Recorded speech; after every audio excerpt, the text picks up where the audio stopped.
is so fascinating that 1,000 years later, you have the exact translation of this at a time where most people were illiterate. AI analyzed the ancient Letter of Lentulus, and it uncovered a startling revelation about Jesus Christ. Contrary to traditional depictions, this Roman document paints a vivid picture of Jesus, but its authenticity is causing chaos among scholars. Could this ancient text help in understanding the nature of Jesus, or is it just another historical mystery? Join us to find out how a letter traveled through time.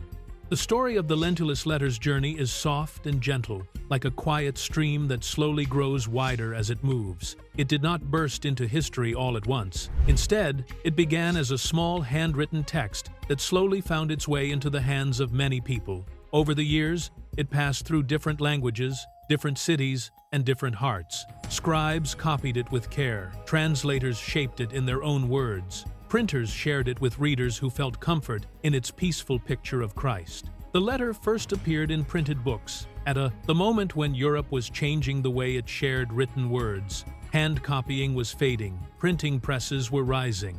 Because of this, small old texts that once lived quietly in private shelves suddenly had the chance to travel much farther. Printers in Florence placed the Lentulus letter beside humanist writings around the middle of the 15th century.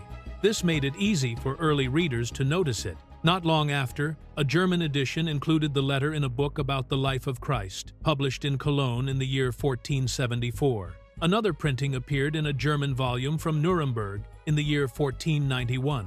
These new printings carried the letter out of small circles and placed it in books that ordinary readers could buy, hold, and keep. There was also a gentle story that added a touch of mystery.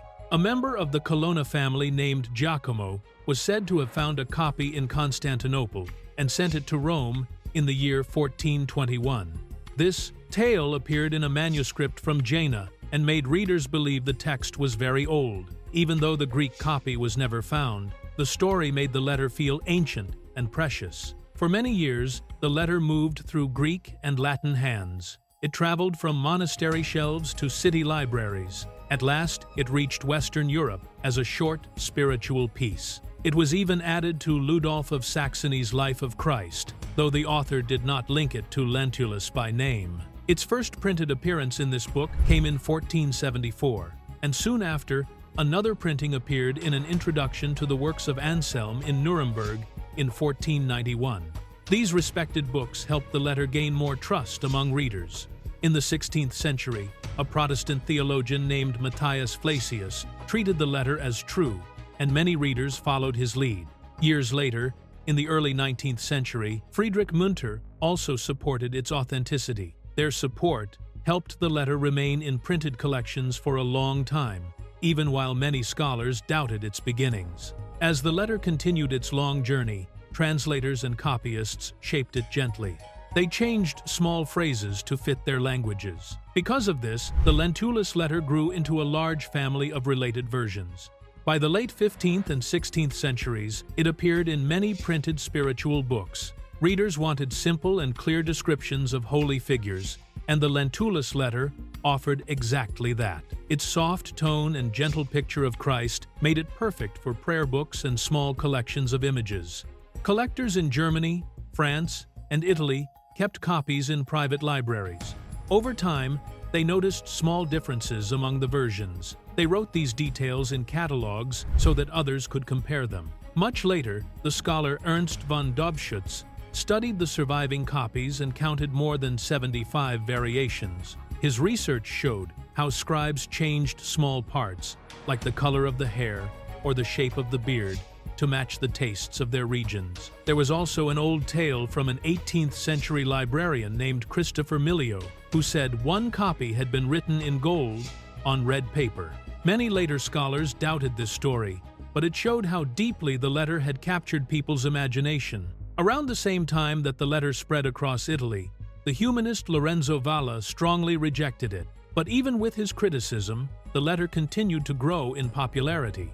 It appeared again in the prologue to Ludolf of Saxony's Contemplations on the Life of Christ, printed in Nuremberg in 1483.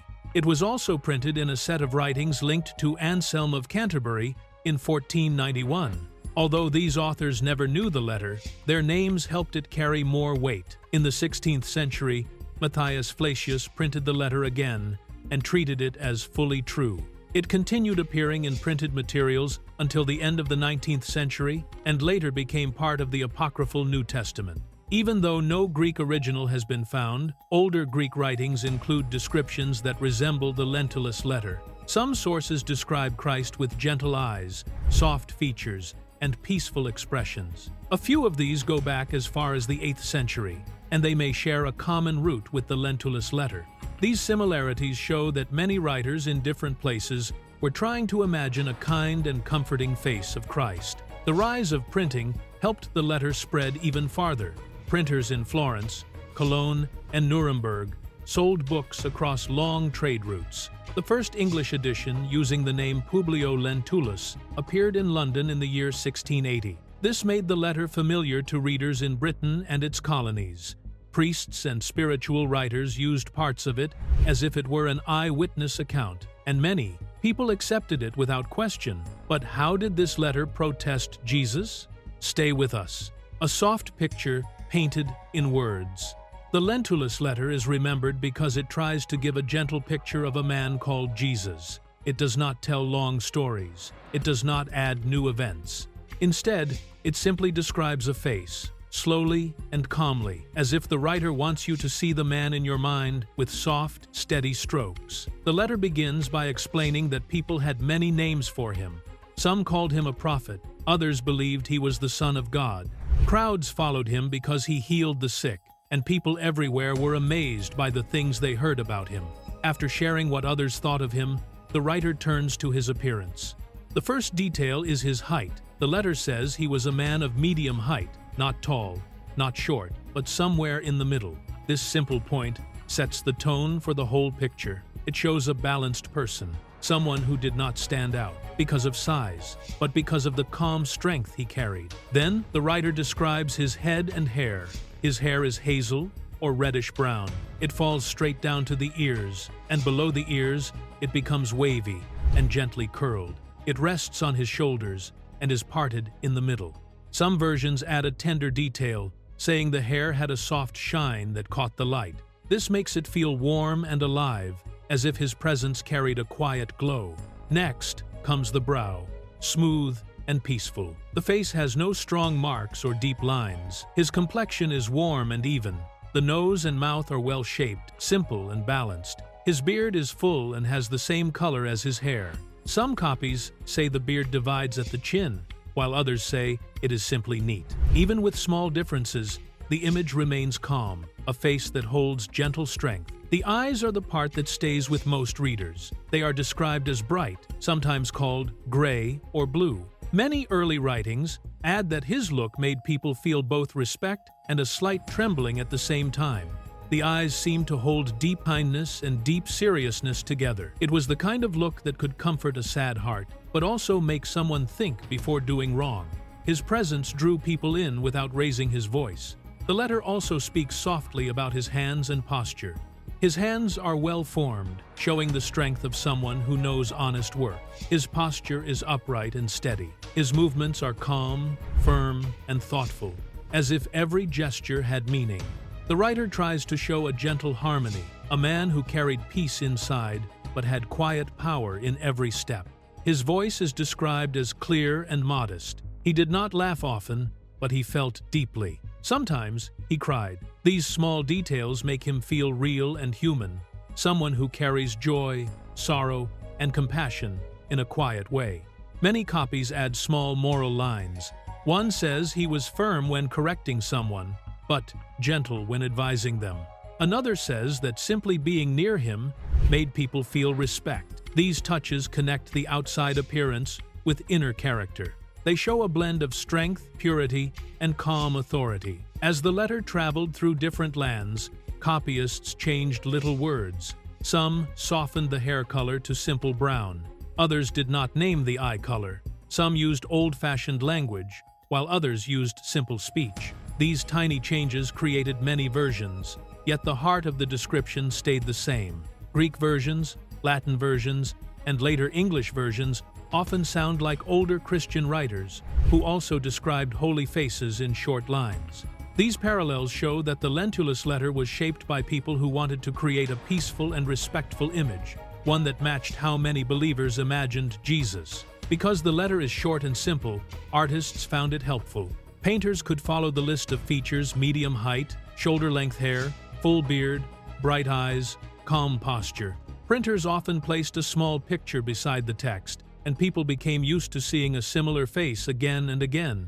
This picture soon traveled across many lands. The description also entered sermons and small spiritual books. Priests read parts of it aloud. Families heard it at home. People who could not read saw it in paintings and small prints. The words shaped the pictures, and the pictures kept the words alive. Yet, as gentle and clear as this description is, one question still lingers in the shadows. If this letter helped shape the image that millions of people have held for so long, what happens if the portrait itself was not born from truth? What if the face that so many learned to love began not from fact, but from a story crafted by time and repeated until it felt real? The letter gives a picture.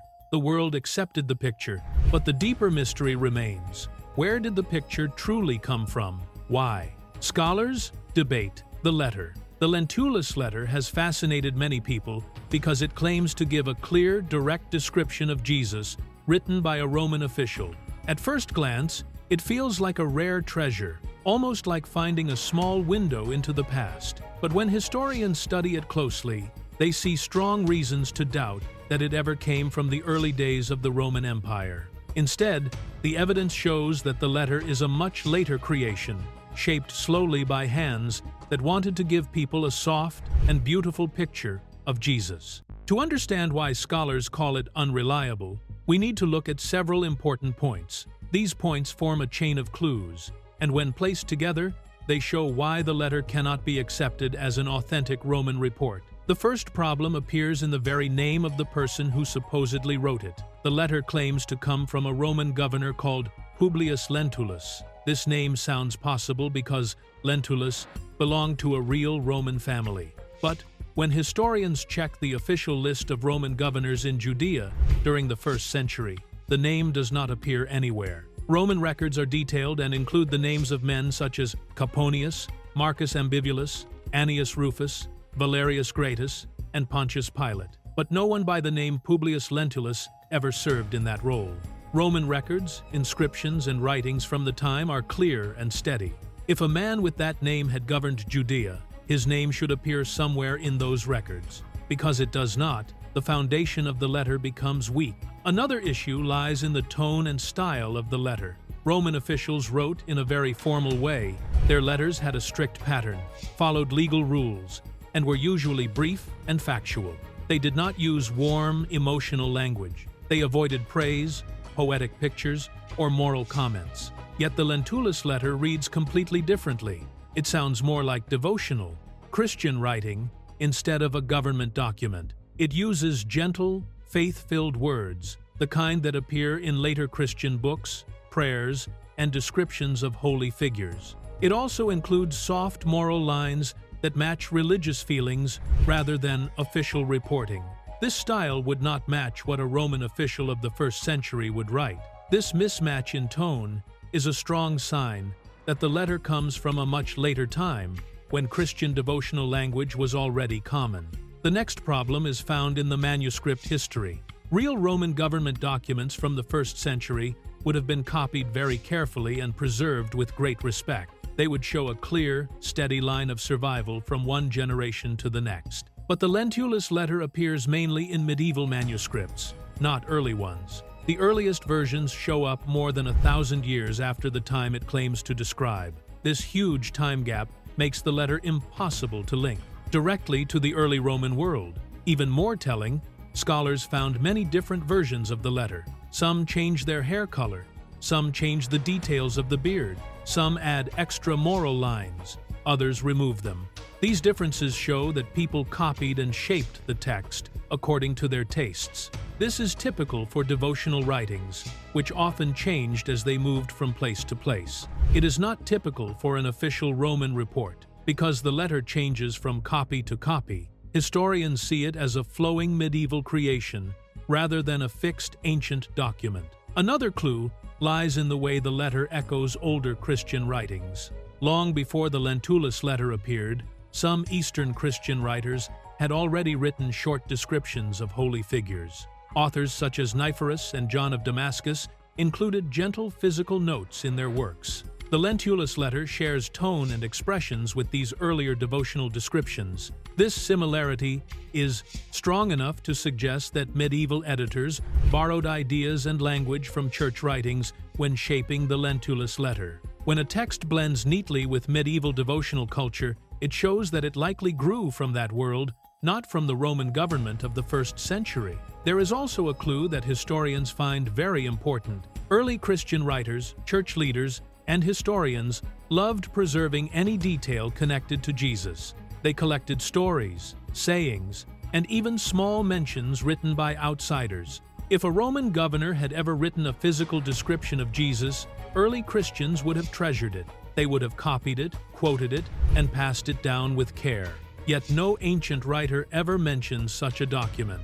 Not one early historian or church leader refers to it. This silence speaks loudly. When something that should have been well known never appears in early sources, historians consider it a sign that the text must have been created much later. The next clue comes from the way the letter was used and edited in later centuries. Many surviving versions were shaped by copyists, translators, and printers. People added lines that tied the physical features to moral character, making the description feel gentle and holy. Some printers softened words to fit the taste of their readers.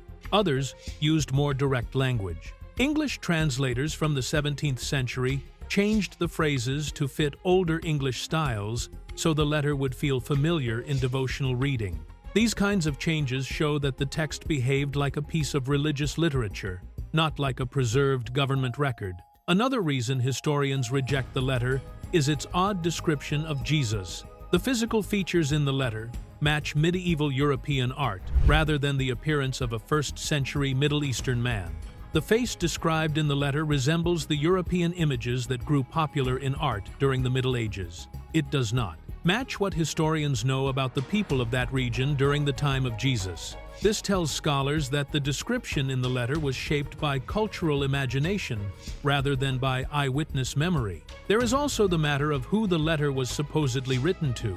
A Roman official in Judea would not normally write to the Roman Senate about a local religious figure. If he had written anything at all, he would have written directly to the emperor. This wrong choice of audience shows that the author did not understand Roman government practices. After studying all these clues, missing records, devotional tone, late manuscripts, copied changes, echoes of older church writings, silence of early historians, and cultural mismatches, scholars reached a clear conclusion. The Lentulus letter did not come from the 1st century. It came from the Middle Ages. It was shaped slowly by people who wanted to give Christians a picture of Jesus that matched the gentle images already appearing in art, prayer books, and sermons. But why was this letter still referred to? Why does it still matter? Let's find out. Why the Lentulus letter once mattered. The Lentulus letter mattered deeply in the time when it first began to travel across Europe, not because it was real, but because it gave people something they longed for, a clear picture of the face they prayed to, wondered about, and tried to imagine every day. In an age when most people could not read long texts and had never seen many books, a short and simple description felt powerful. It gave shape to faith, it gave shape to hope, and it gave shape to a world that depended on pictures, symbols, and small devotional objects that people kept close to their hearts. Before printed books became common, many Christians had only vague ideas of what Jesus might have looked like. Stories about him focused on his actions and teachings rather than his physical form. Different regions imagined different faces, and artists often created portraits based on their own local styles. There was no single guide, no fixed model, and no shared pattern for painters and sculptors to follow. But when the Lentulus letter entered printed books, everything changed quickly. Printers placed the short description into small devotional books that ordinary people bought and kept in their homes. The text was easy to copy and easy to remember. Beside the description, Printers often placed small woodcuts or copper engravings showing a matching face. When words and images appeared side by side, they created a strong and unified idea of Jesus' appearance. People could now see a face that matched the words they read. That combination of picture and text spread from town to town, carried by trade routes and booksellers who traveled across Europe. Because the letter was short, it worked well for busy workshops. Artists did not need to read long pages or search through scrolls. They simply followed the few details that the letter listed. Painters in Northern Europe found this especially useful. Artists, such as Dietrich Bouts, worked in places where customers wanted familiar faces in their religious paintings. They did not want surprises. They wanted a calm, gentle, steady portrait that everyone would recognize instantly. The Lentulus letter gave them a simple guide.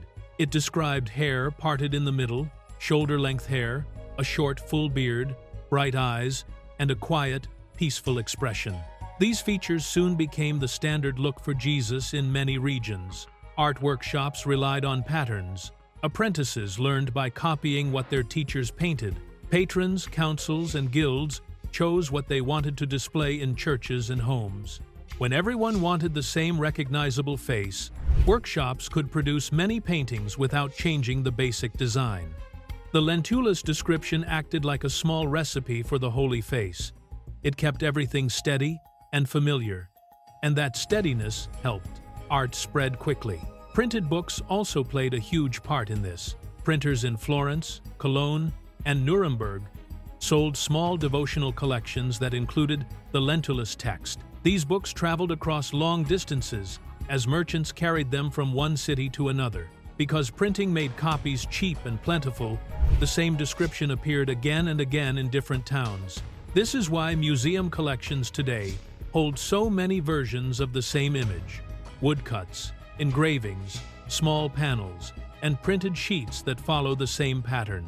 Curators who study these objects can trace how the letter shaped the look of Jesus for many generations. The influence of the letter did not stop in the West. It moved between Eastern and Western Christian traditions through translators and scribes. Greek writers had their own short descriptions of holy faces, and some of these older phrases blended with the Lentulus text as it passed through different languages. This created a mix of Eastern and Western devotional language. As the letter spread into Latin, German, French, and English, each version carried small changes that fit the taste of local readers. A press in Florence might use softer color words. A printer in Germany might choose stronger, simpler phrases. These small differences show how the letter adapted to the people who read it. But even with these changes, the core description remained the same everywhere. That is why so many old prints and small paintings share the same features. People believed that this portrait was not only beautiful, but also trustworthy. It felt official, it felt ancient, and it felt safe to use in sermons, family readings, and little devotion books. Preachers sometimes repeated the description during church gatherings. Families read it at home when teaching children about faith. This steady use made the text feel familiar and sacred, even though it was never a true historical document. So, why do people still talk about the Lentulus letter today? Because it shaped a picture that the world carried for hundreds of years. Even though historians know it is not real, its impact cannot be erased. When people imagine the face of Jesus with hair parted in the middle, shoulder-length hair, gentle eyes, and a calm expression, they are often imagining the picture that grew from this letter. The look created by the Lentulus description became one of the most repeated faces in Western art. It influenced paintings, statues, stained glass windows, prayer cards, and even modern films. Power through the ages. The way the Lentulus letter moved from the page into daily life is a story of how simple words can shape the imagination of an entire society. At first, the description lived quietly in small printed books, but as preachers began to read it aloud in town squares, marketplaces, and parish churches, the image it described reached many people who never touched a book in their whole lives. These spoken readings carried the picture from printed pages into the minds of ordinary listeners. It became part of the rhythm of daily life, heard during sermons, gatherings, and moments of reflection. This public use widened the letter's reach. People who could not read still formed a clear picture in their minds because they listened to trusted voices who repeated the same details. Over time, the description became familiar everywhere. It took on a life of its own, no longer tied only to books. It moved through speech, memory, and simple human sharing. In the modern world, interest in the letter returned through a completely different kind of public space. Today, people gather around screens instead of church pews. When a well-known show or podcast talks about an old text, thousands of listeners quickly search for images, share posts, and ask questions. That is exactly what happened when I scanned the Lentulus letter. One short moment sent a wave of curiosity across the internet. People wanted to know where the letter came from, why it existed, and whether the image it described had shaped the face they grew up seeing in paintings. This sudden attention pushed librarians, curators, and historians to bring out clear records and simple explanations. They shared digital images, old prints, and short notes to help the public understand the letter's journey. These responses did not try to prove anything extraordinary. Instead, they showed what is known, what is uncertain, and how the letter passed from one place to another over many centuries. Their goal was to give calm, steady answers to curious readers. A close look at this long path reveals something important. The Lentulus letter survived not because people believed it came from an eyewitness, but because it solved a simple problem. Many people wanted a fixed and familiar face. Printers needed a short description. Artists wanted a steady guide. Patrons preferred an image people recognized. Preachers liked a clear way to help listeners imagine a holy figure. The letter met all these needs with only a few lines. Its practical use, not its origin, made it powerful. Because it was so easy to repeat, the letter slipped into daily routines. Printers copied it, painters followed it. The preachers spoke about it, families heard it. Step by step, it shaped a visual habit across Europe. Even today, when scholars compare old copies, they find slight differences added by local presses, but the core description stays the same. Museum collections also preserve many small prints that carry the same face, each reflecting the words of this simple letter. By studying these pieces, researchers trace how the description traveled from city to city and from workshop to workshop. This steady movement through books, voices, and images explains why the letter still matters. It shows how words can guide the hand of an artist, the choices of a printer, and the imagination of an entire culture, even without proof of who wrote it. The letter continues to shape how people picture Jesus today.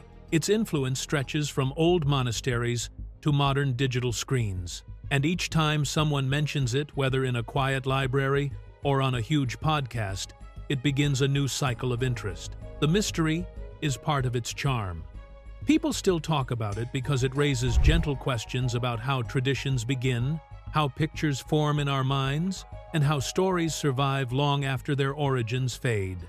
It is a reminder that even the smallest text can travel far, gain meaning, and find new life in every generation. What do you think about the Letter of Lentulus? Let us know in the comments.